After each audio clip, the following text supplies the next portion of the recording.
Now this question is going to become very important. Jesus, imposter or Messiah? It's a very important question, because this Jesus lays claims to some astounding things. He says, for example, I am the way, the truth, and the life. How many come to the Father? No one comes to the Father except by me. That's what he says. And today, this Jesus is being marginalized, and the critics, and especially what they call the New Reformation movement, is disseminating the Bible and ripping the heart out of the messianic side of the Bible. Jesus must, if we want to have world unity of religions, become one on a level with all the others. Isn't that right? He cannot stand out above anyone else. He has to come down to the level of all the others. But if this Jesus Christ is the Messiah of God and is God, well then we are going to come up to an impasse. So let's have a look what the Bible says, because I don't want to influence you. Jesus, imposter or Messiah? Jesus says in John 6 verse 38, for I came down from heaven. Well, that's not everyone who can say that, right? That's not something usual. I can't say that. So either this is presumption or it is truth. Evidence that demands a verdict, a book by Joss McDowell. He says some skeptics have suggested that these prophecies, the prophecies about Jesus and the messianic prophecies, were accidentally or coincidentally fulfilled by Jesus. According to the science of probability, the chance of any one human being up until recent present fulfilling a selection of just 8 of these prophecies, including the one on the crucifixion, is 1 in 10 to the power of 17. And here we are considering only 8 prophecies. What if we were to consider 48 prophecies? The chance would then become virtually 0 at 1 to the power times 10 to the power of 157. And you must remember that the number of particles, as defined by science, in the entire universe is only 10 to the power of 80. So this is the number of particles in billions upon billions upon billions ad infinitum universes. Wow. What about all 61 prophecies? I believe there are even more than 61 prophecies. And every single one of them is fulfilled by Jesus Christ. Numbers 24:17 says, there shall come a star out of Jacob. He would be preceded by a messenger. I'm just going to run through a few of them. I'm not going to even make a big deal out of this. I want to come to a particular prophecy tonight. So we'll briefly run through some of these ancient prophecies. Isaiah 40 verse 3, the voice of him that crieth in the wilderness, prepare ye the way of the Lord, make straight in the desert a highway for our God. So the Bible predicts that he will be preceded, the Messiah, by a messenger. In those days came John the Baptist preaching in the wilderness of Judea and saying, repent, for the kingdom of heaven is at hand.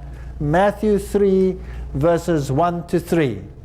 So he was preaching this very message predicted by the Messiah. In John chapter 8 verse 36 it says, if the Son therefore shall make you free, you shall be free indeed. It's a very important prophecy. So according to the statement by Jesus, freedom comes through Christ and through no one else, because he says no one comes to the Father except by me. The Jews answered, we are Abraham's seed, and were never in bondage to any man. How sayest thou that we will be made free? He was talking of freedom from bondage, freedom from sin. My kingdom is not of this world. John 18 verse 36. I mean, these are astounding claims. The miraculous birth, behold, a virgin shall conceive and bear a son, and shall call his name Emmanuel, God with us.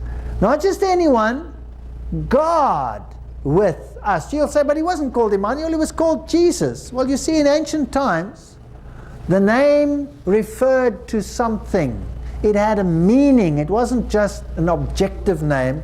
It had a meaning. So Emmanuel means God with us. Joshua, which is translated in the Greek as Jesus, means Yahweh the Savior. God the Savior. And Jesus laid claim to being God. Therefore, he's not on a par with anyone in any religious system. That's Isaiah chapter 7 verse 14. And the angel said to her, you will be with child and give birth to a son, and you shall give him the name Jesus, which is exactly the same as Emmanuel. Yahweh the Savior is here. In other words, God with us. Luke 1, 28, 31. And then the Old Testament says, Bethlehem, out of thee shall he come forth unto me that is to be ruler in Israel. Micah 5 verse 2. And this particular Bethlehem Ephrata, which means the bread basket, the bread of life would come down and be born in Bethlehem. And of course, we know that that was also fulfilled. Jesus was born in Bethlehem of Judea in the time of Herod, and he was given the name Joshua Yahweh the Savior. Jesus said, the Lord has anointed me to preach good tidings unto the meek, but this is an Old Testament prophecy as well. Bind up the brokenhearted, to proclaim liberty to the captives, and the opening of the prison to them that are bound, to proclaim the acceptable year of the Lord, to comfort all that mourn. Isaiah 61, 1 and 2. So there's a prophecy that's fulfilled. Luke 4, 18 and 19 tell us that that is exactly what Jesus claimed for himself. Isaiah proclaims that the Messiah would work through miracles. Then the eyes of the blind shall be opened, the ears of the deaf shall be unstopped. Then shall the lame man leap like a hart, and the tongue of the dumb shall sing. And the New Testament, Matthew tells us, Luke tells us, he went about healing all manner of diseases. To appoint unto them that mourn in Zion the oil of joy for mourning, the garment of praise for the spirit of heaviness. Isaiah 61, 3. In the Psalms we read that the Messiah would open his mouth in parables. I will open my mouth in parables. All these things Jesus spoke in parables. The Bible predicts a triumphant entry. And we have it there in Zechariah, thy king cometh unto thee just and having salvation, lowly and riding on an ass. All these things are predictions in the Old Testament. My close friend whom I trusted and shared my bread with has lifted up his heel against me, that he would be betrayed, is fulfilled. And we read it in Matthew, that Judas Iscariot did precisely that. What about this one? Zechariah 11. Verses 12 and 13. So they weighed for my price 30 pieces of silver. Even the price that was paid for this deception is listed in the Old Testament. And they took 30 pieces of silver and cast them to the potter in the house of the Lord. And that's exactly what they did. They bought the potter's field because they wouldn't take the money, which was death money. Jesus went to the chief priests and they said to him, what will you give me, and I will give him unto you? And they gave him what? 30 pieces of silver. And he cast down the pieces of silver in the temple and departed. And what did they do? They bought the potter's field. Every single little detail. I offered my back to those who beat me, my cheeks to those who pulled out my beard. The sufferings that Jesus went through, unbelievable. I did not hide my face from the mocking and spitting. He was tried 7 times. 7 times. Once by Annas, and he was struck in the face right there. Caiaphas and Annas, the night trial, the morning trial, the trials with the Roman officials. Then he was sent to Herod, back to Pilate. 7 times he was tried. I did not hide my face from mocking and spitting. Isaiah chapter 50 verse 6. They spit in my face, they buffeted him, smote him with palms. They said, and the Bible says, they hit him over the head again and again and again. They hate me without cause, Psalm 69, that he would be rejected. predicted in the Bible. They hated me without cause. John. He was oppressed and was afflicted. He opened not his mouth. He was brought like a lamb to the slaughter. Everything there in the Old Testament. The Old Testament is a testimony to Jesus Christ. And when he was accused of the chief priests and the elders, he answered nothing. Just like a lamb to the slaughter. Matthew 27:12. And they wagged their heads. They shook their heads and said, look at this guy. Where's he come from? He was numbered with transgressors. They gave him vinegar to drink. Psalm 69:21, Matthew 27:34.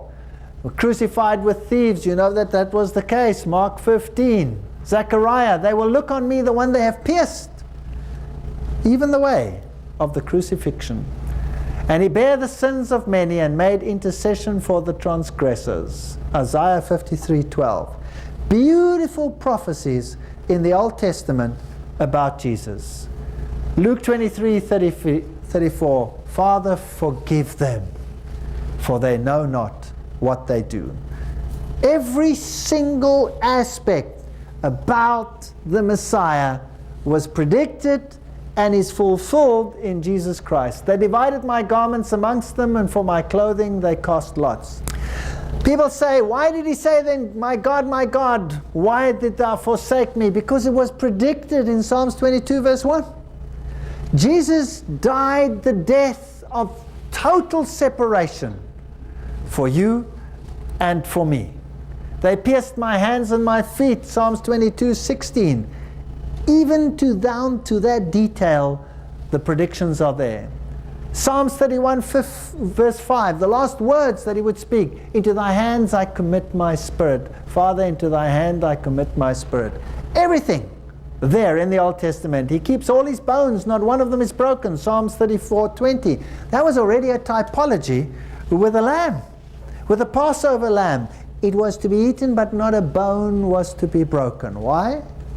Because the Messiah's bones would not be broken. It was the preparation, and the Jews were afraid that they would come down and run away, and they didn't want to chase after them on the Sabbath day because they had hordes and hordes of rules written in their Talmud. And so they gave the order that they should break the legs. That's what the New Testament says. But when they came to Jesus, he was already dead, so they did not break his legs, fulfilling the prophecy, John 19:32 verse 33. And they pierced his side. So, the place of his birth is predicted, the manner of his birth is predicted, his betrayal is predicted, and the manner of his death is predicted in great detail. We've just flown over them. We haven't even gone into the detail. The nuances, the finer details, absolutely astounding. Here's a beautiful statement. Christ was treated as we deserve, that we might be treated as he deserves.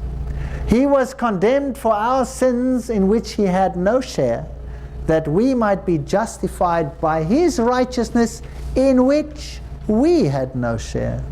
He suffered the death which was ours, that we might receive the life which was his. With his stripes we are healed. Beautiful statement.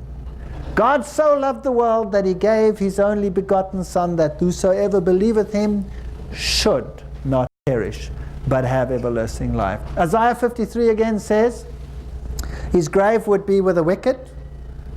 Very interesting. And that with the rich in his death, so he died with the wicked, and a rich man gave him the grave. And Matthew 27 verse 57 and 60 confirms that very statement. So the manner of his death, the way he was buried, everything there in the Old Testament.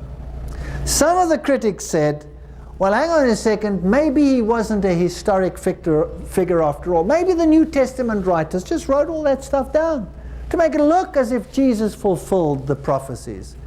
Now, I hope you realize that the scribes and the Pharisees never understood the prophecies, because otherwise they would have accepted the Messiah, right?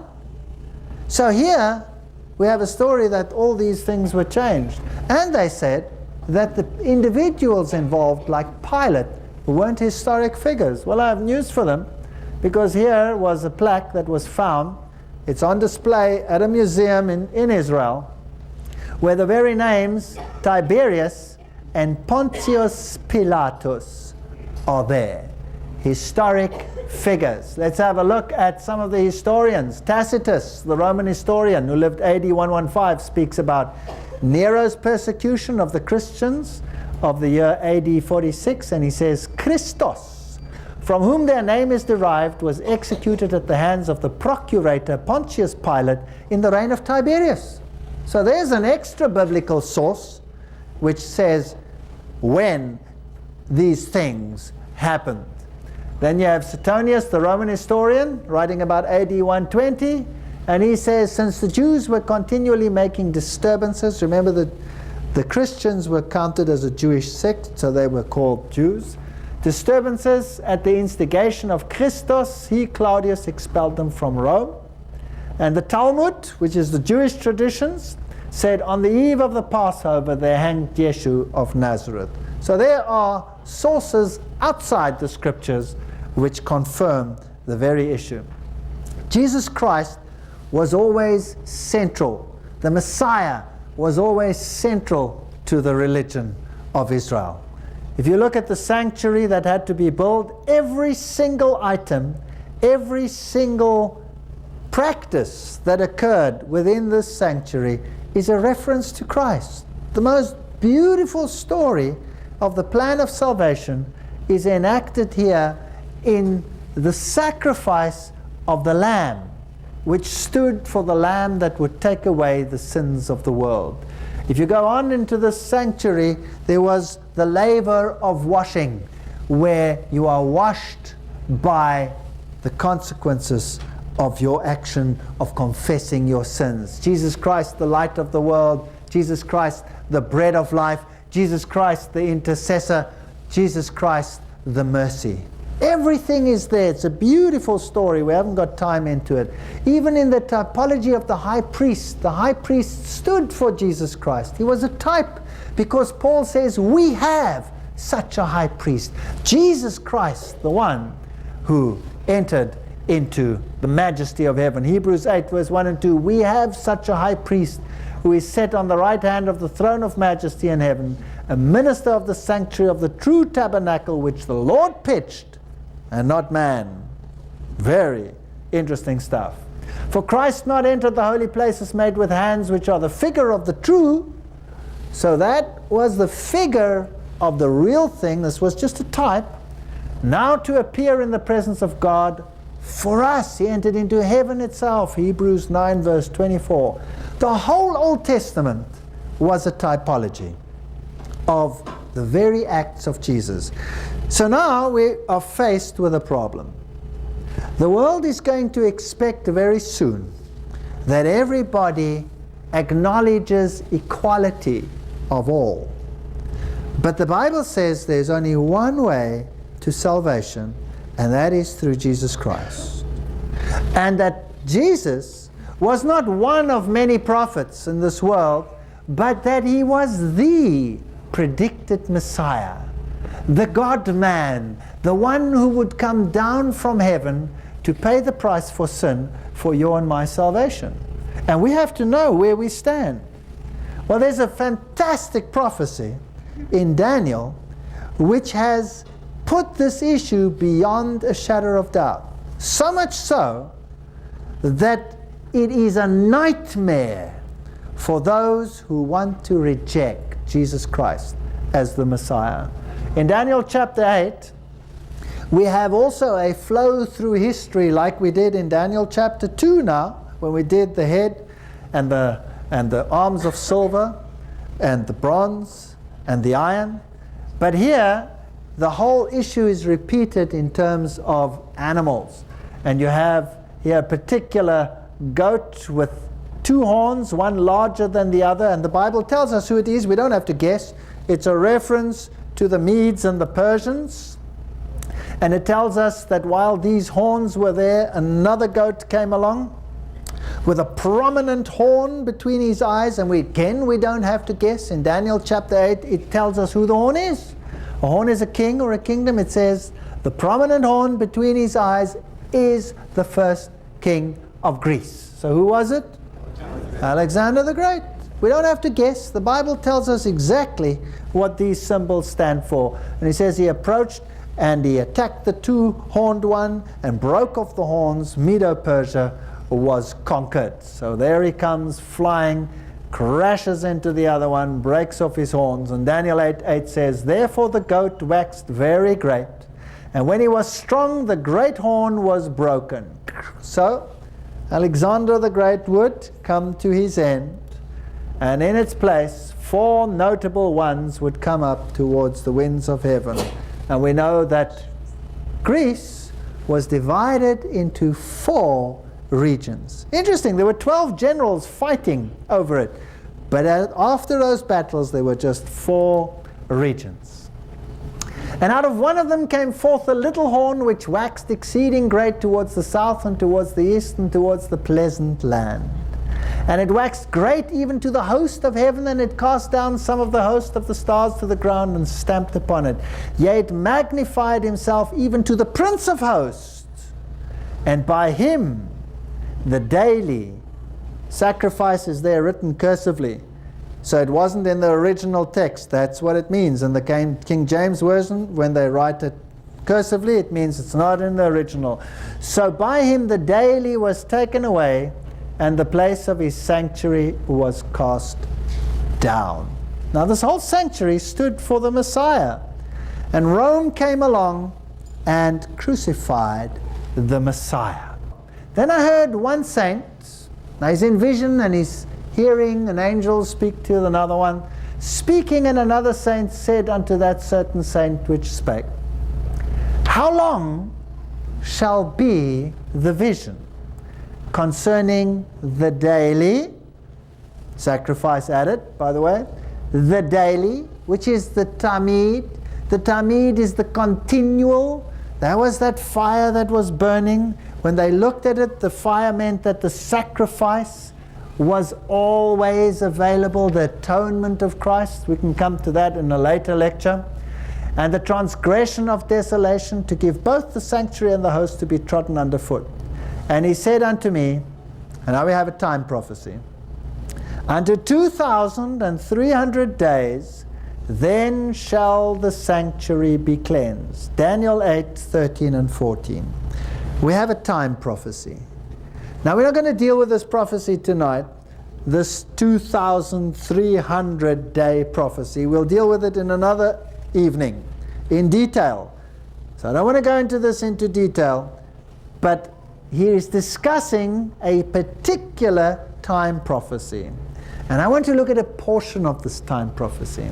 Daniel 8:23-26, and in the latter time of their kingdom, a king of fierce countenance and understanding dark sentences shall stand up. He shall also stand up against the prince of princes, but he shall be broken without hand. There you have the without hand again. Thunderous prophecy. We're going to deal with it. And we're going to see who's going to be in control just before Christ comes. And the vision of the evening and the morning which was told is true, therefore shut up the vision, for it is for many days, for the future. He said unto me, unto 2,300 days, then shall the sanctuary be cleansed. So here is a vision that Daniel is given, and he doesn't understand it. Doesn't understand it at all. And he's told, don't worry, you don't have to understand it. It concerns the distant future, and it will be unsealed at a later stage, but not now. And we're not going to deal with this in this lecture. In another lecture, we'll come to it. So he's thinking about this vision, and he doesn't understand it. So here he's standing, Daniel 8:17. So he came near where I stood, and when he came, I was afraid and fell on my face. So he's in vision, and he sees this heavenly being, falls on his face. Understand, O Son of Man, for at the time of the end shall be the vision. So the vision concerns the future, it concerns the time of the end. And it has so many aspects to it that bother Daniel. And then in Daniel chapter 9, from verses 20 onwards, we have an explanation of part of the vision. So while I was speaking in prayer, the man Gabriel, this is now the angel Gabriel, came to me in swift flight, and he said to me, O Daniel, I have now come out to give you wisdom and understanding. So now he's going to explain something to him. And we want to know what it's about. And here we go. Fasten your seatbelts. 70 weeks are determined upon thy people and upon thy holy city. How many days in a week? 7. So 70 weeks would be 70 times 7. We'll come to that, days. So 70 weeks are determined upon thy people. That's the Jews. And upon thy holy city. Which one is that? Jerusalem. To finish transgression, to make an end of sins, to make reconciliation for iniquity, to bring in everlasting righteousness, to seal up the vision and the prophecy, and to anoint the most holy. Daniel 9, verse 24. Thunderous vision. Thunderous prophecy. So 70 weeks are determined, cut off for this particular time, from this particular time period, and all these things must be accomplished. End of sins, reconciliation for iniquity, bring in everlasting righteousness. Now who did all that? Who brings in everlasting righteousness? Who can make an end to sin? Only Jesus. This is a messianic prophecy. Now let me tell you, the Jews are very upset about this prophecy. Listen to this. This is the rabbinic curse. The rabbinic curse. And you will find it in Talmudic Law, page 978, section 2, line 28. Let me read it to you. May the bones of the hands and the bones of the fingers decay and decompose of him who turns the pages of the book of Daniel to find out the time of Daniel 9, 24 to 27. And may his memory rot from off the face of the earth forever. Wow, these guys mean business. Would you agree? So now I have to ask you something. Or what do the Americans say? Ask you something. Are you willing to go on in spite of that curse?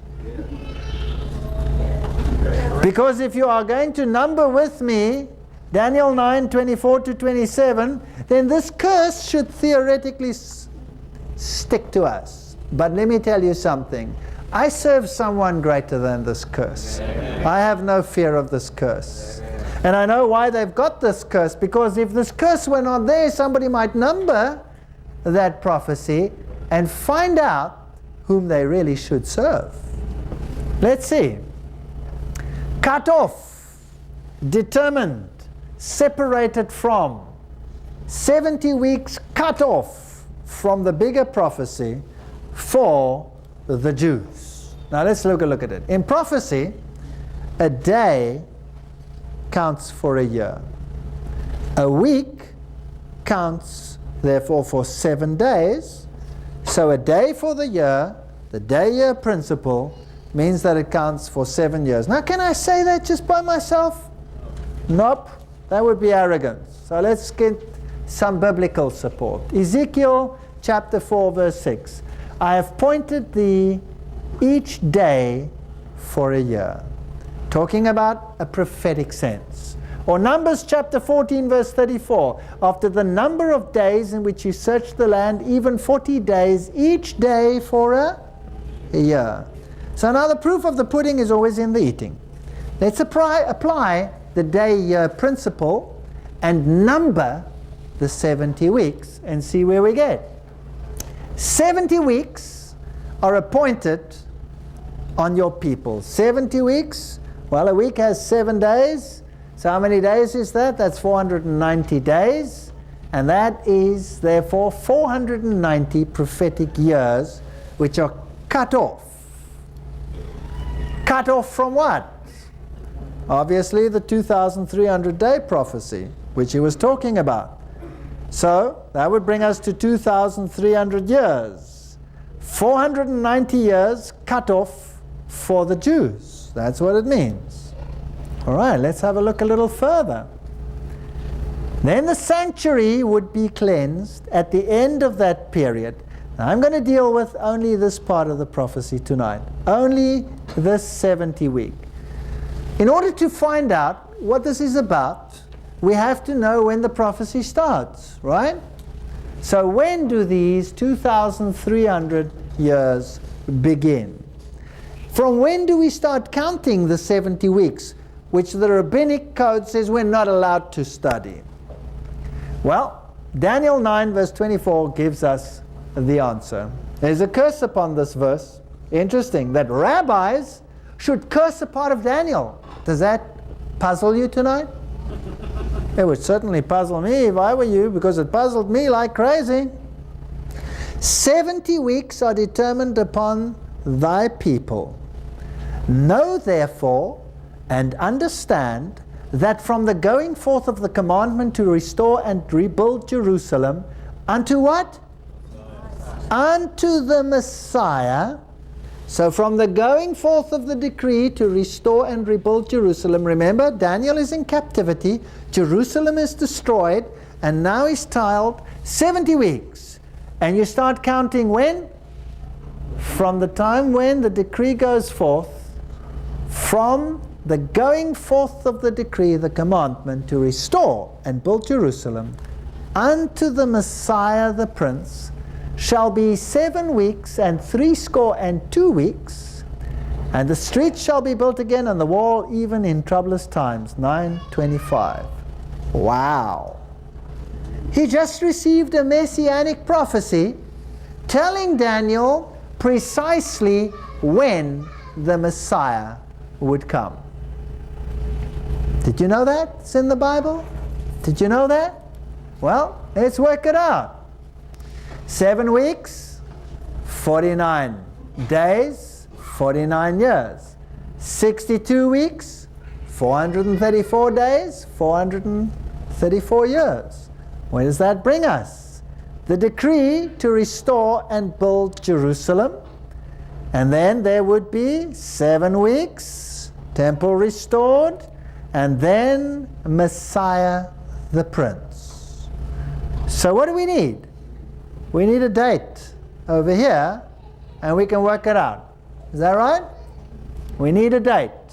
Artaxerxes, king of Persia, issued the decree in the year 457 BC. This decree was total political freedom again for the Jews. There was a Cyrus decree previously which pertained only to the temple, but this decree, Artaxerxes, 457 BC, pertains to the restoration of Jerusalem. There we go. So we have a starting date. So 457 plus 483, that's the 49, plus the 434, brings us to the year AD 27. Now what happened in AD 27? 69 weeks, 483, 1 day for a year. I've appointed you a day for a year, remember? Day for a year. And let's look at the decree, Ezra 7, 12 and 13. Artaxerxes, king of kings, unto Ezra the priest, the scribe of the law of God of heaven, I make a decree that all they which of the people of Israel, which are minded of their own free will to go up to Jerusalem, go with thee. That was the decree. And I, Artaxerxes, king, do make a decree to all the treasurers that are beyond the river, that whatever Ezra the priest shall require of you, it be done speedily. Ezra 7:21. And by the way, an archaeological tablet has been found confirming the date 457 BC, so it's beyond the shadow of doubt. There can be no argument about the date. It's found written in stone. 457, 490 years. The total prophecy is 2,300 years.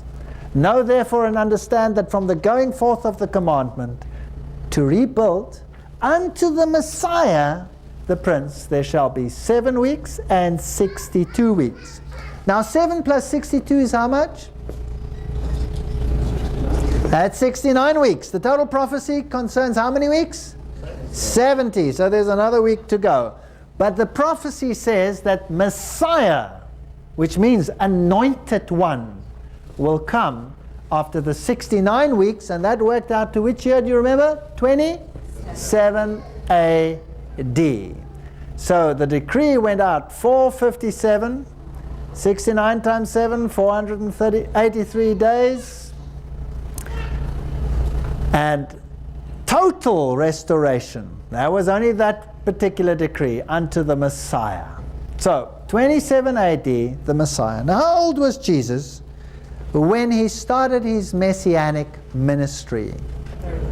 He was 30. Now, why 27 AD? Here's a problem. 30 and 27, they don't add up. But go to any little encyclopedia, even a children's encyclopedia, and you will see that our time has been shifted, and that the whole period is really out by these 4 years. You don't count the 0 year, and that Jesus was actually 30 in the year 27 AD. The word Messiah means anointed one, and when Jesus was anointed, that happened at his baptism. Now, in the 15th year of the reign of Tiberius Caesar, this is quoting the scriptures, when all the peoples were baptized, it came to pass that Jesus also, being baptized and praying to heaven, the heaven was opened. Luke 3, 1 and 21. Now, that year of Tiberius was 27 AD. Now, how many Messiahs can there be? Only one. Only one that fulfills every single prophecy. The 15th year of Tiberius Caesar was 27 AD, and Jesus was anointed with the Holy Spirit precisely on time. Now, can you imagine now why the rabbinical Talmud said, "Cursed be the one who numbers the 70 weeks"? Because Judaism would come to an end. If they accepted what Daniel said, Judaism would come to an end. And the Holy Ghost descended in a bodily shape like a dove upon him, and a voice came from heaven which says, "Thou art my beloved Son, in thee I am well pleased." Now, listen to what it says in Mark chapter 1 verse 15. Jesus was just anointed. The year was 27 AD. And he says, and saying, "The time is fulfilled, and the kingdom of God is at hand. Repent thee and believe the gospel." Mark 1:15. Which time is fulfilled? Which time is fulfilled? John 1:29, "Behold the Lamb of God which taketh away the sins of the world." The anointed one, the Messiah, was he there?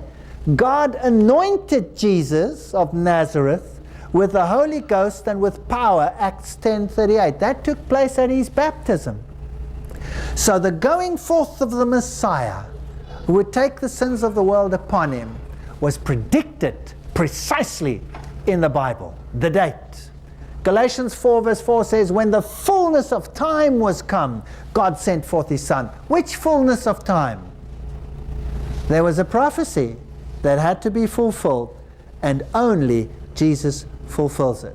Nobody else. And I'm going to put it straight out to you. Nobody else. No Shiva, no Brahma, no Vishnu, no Buddha, no Muhammad, no nobody. Jesus fulfilled it. No one else. So there is only one biblical Messiah. And no one comes to the Father except through him. Now, I was giving a lecture in Germany, and I said that. And somebody got up in the audience and said to me, "But that's arrogance. How can you say that nobody comes to the Father except through Jesus Christ? That's arrogance. What about all the others?" And I said, "Yeah, you're right. It sounds arrogant to say nobody does it except through this one particular individual. But if somebody comes up to me and he says to me," and I'm sitting there with my daughter, and he says to me, "Are you the father of that child?" And I say, "Yep, I'm the father of that child." And he says to me, "Hey, out of all the billions of people of this planet, you say you're the father? That's arrogance." Well, you know, folks, that might be arrogance, but it could also just be a fact. Right? Although my sister does say that fatherhood is an opinion and motherhood is a fact. So we could perhaps argue the issue, but the fact of the matter, the point that I'm making, is if Jesus is the Messiah, and if Jesus is Emmanuel, if Jesus is the Joshua, the Yahweh, the Savior, then no one else qualifies, right or wrong? And if He is the Creator, there's no one else, right? So can I accept a hodgepodge? No. Or must I make a choice? What if I am told to bow down to someone else? Well, I have interesting news. In my country, in South Africa, they're bringing out new laws and new curricula. And these are going to be filtered throughout the whole world. The whole world is going to get them. And in our school system, we have something called Curriculum 2005, which means that in the future, our children must be trained in all religions, say all the prayers of all the other religions, and acknowledge the deities of all the other religions as well. I have a problem with that. So soon, I don't know, maybe there'll be this image and I'll have to say, well, I'm sorry. I'm sorry, I can't go along with that. When the fullness of time was come, God sent forth His Son, Galatians 4 verse 4. And what happens in the 70th week? You know, there are people that now, there are many prophetic ways that are out there in the world. And some take the 70th week and they throw it into the future, somewhere way out there. And they say, that pertains to the Antichrist. Now hang on a second, the 70 weeks pertain to the Jews, to end transgression, to bring in everlasting righteousness. All of it was messianic. All of it was messianic. After 62 weeks, shall Messiah be, what does it say there? Cut off, but not for Himself. What does that mean? He will die, but not for Himself. For whom? For us. Now it gets exciting. It gets thunderously exciting. And the people of the prince that shall come shall destroy the city. Now we have a chiasm, a beautiful chiasm, talking about two forces at work. Messiah the prince and another one who comes and destroys the city. Who was he? It was the Rome. Rome came and destroyed the city, AD 70.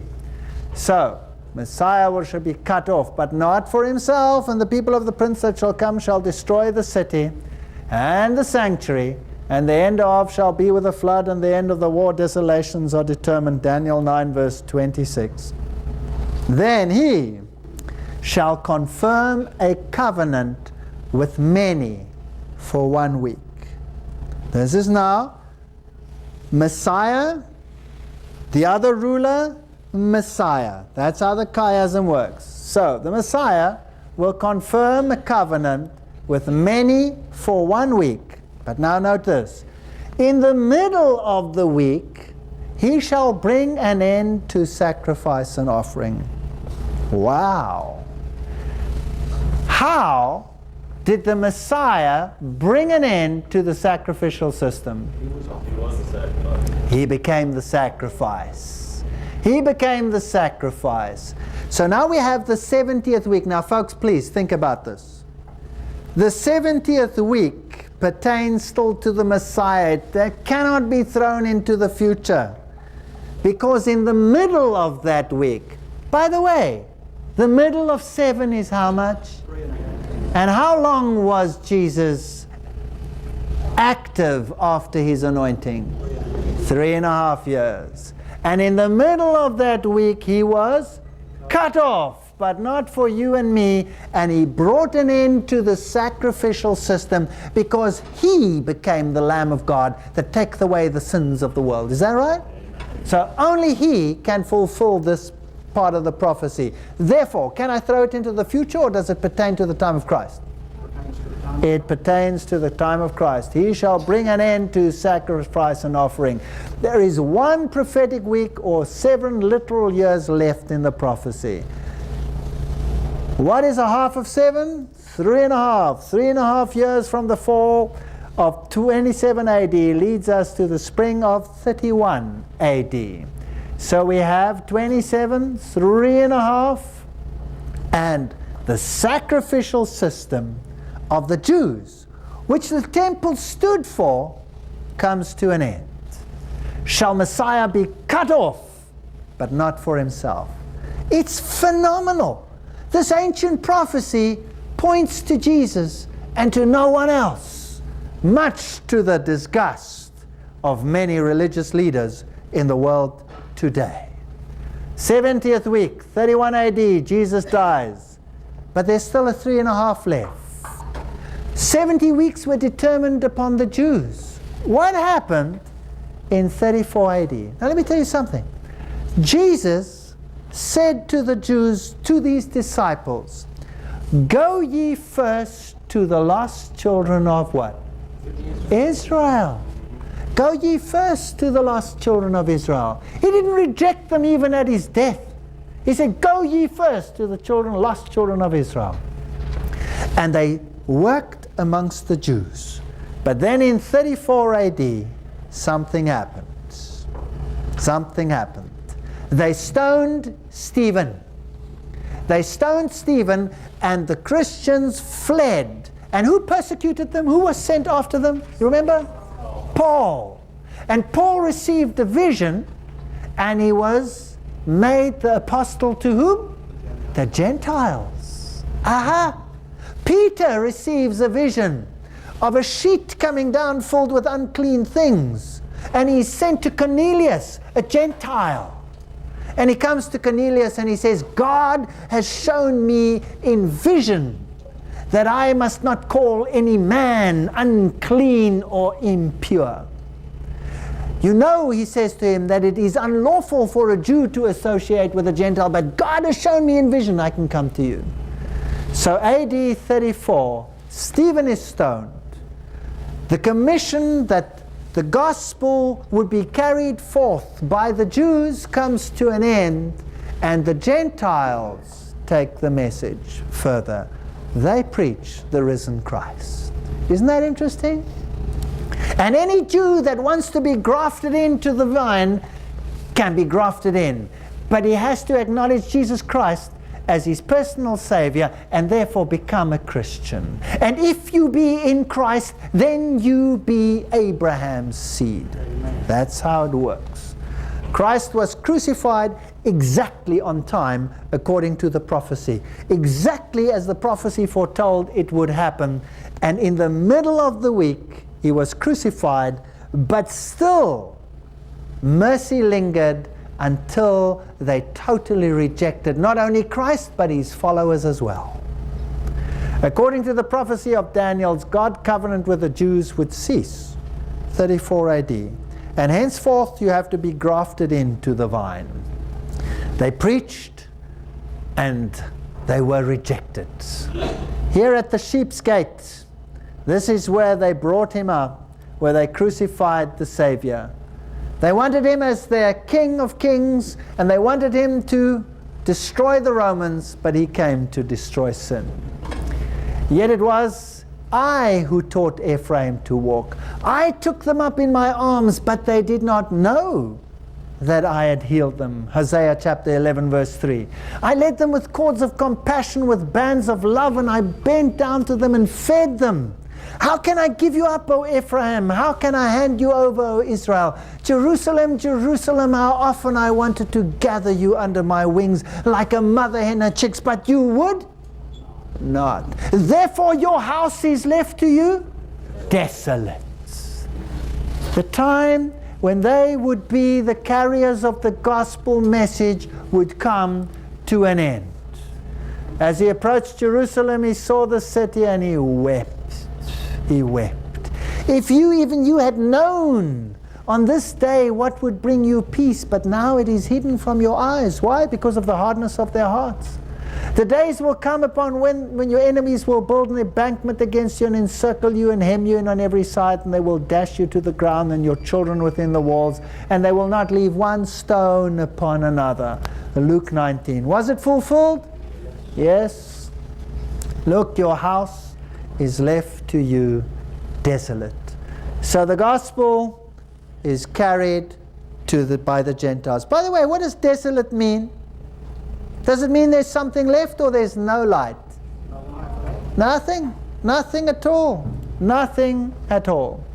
In the midst of the week, Christ the Messiah would cause the sacrifice to cease. These verses tell that the Messiah would die by crucifixion on the 14th day of the first Jewish month in the year AD 31, and every single detail has been fulfilled by Jesus Christ. Now note this. The Bible says in Mark 15:38, and the veil of the temple was rent in twain from the top to the bottom. Not from the bottom to the top, from the top to the bottom. Who rent it? God. He tore it. Now when that veil tore, then the way to the Most Holy was open, which meant any Jew could look into the Most Holy and live. Wow. Why? Because the sacrificial system had come to an end. Now think about this. Jesus fulfills the sacrificial system, yes or no? Yes. Because by one sacrifice He has forever made perfect. One sacrifice. What if I was to build a little temple and start sacrificing again? What would I be saying if I did that? That Christ was not sacrificed and did not fulfill everything. So if they want to build another temple, let them do it, but it is not from God. Amen. Are you with me on this or not? Amen. So the veil of the temple was rent in twain from top to bottom. Behold, the curtain of the temple was torn in two from top to bottom. Matthew 27:51. God saw to it that it is written down for us. So according to the prophecies of Daniel, God's covenant with the Jews would cease AD 34 at the end of the 70 weeks. And you cannot throw the 70th week into the future because the sacrificial system was ended by Jesus Himself. So it fits back into the past. AD 34, the stoning of Stephen, the Jewish leaders reject the gospel and it goes to the Gentiles. Galatians chapter 3 verse 29. If you belong to Christ, then you are Abraham's seed and heirs according to the promise. So in other words, everyone who accepts Jesus Christ is Abraham's seed, yes or no? Yes. Because Paul says the seed refers to the singular, which means it refers to Jesus Christ and to nothing else. Neither circumcision nor uncircumcision means anything. What counts is a new creation, peace and mercy to all who follow this rule, even the Israel of God. Who's that? Christian church. The ones who accept Christ. That's who it is. So I love the Jews, and I have many Jewish friends, and I really pray with all my heart that they will accept the gospel. And I hope there are many Jews here tonight. I'm not hammering the Jews here tonight. I'm discussing a prophecy. A prophecy that points to Jesus. And He said unto them, unto 2,300 days, then shall the sanctuary be cleansed. There's more to this prophecy. More to it. The cleansing of the sanctuary is a Jewish feast, and we'll have to look at it. It was the day of judgment, so it refers to Judgment Day at the end of time. End of the world. The prophecy will end 2,300 days later, and then will come eternity. We all know that this earth was judged once before and destroyed by a flood, and everybody who wasn't in the ark drowned. And in the same way, search the scriptures, for in them you think you have eternal life, but they are they which testify of me. John 5 verse 39. In Jesus we have life. In Jesus we have saved. In Jesus we can go through to the kingdom. in no one else. And I want to warn the people of this country and all the countries of the world that this showdown is soon to take place. Serve the Lord, and nobody will be lost. Thank you for coming.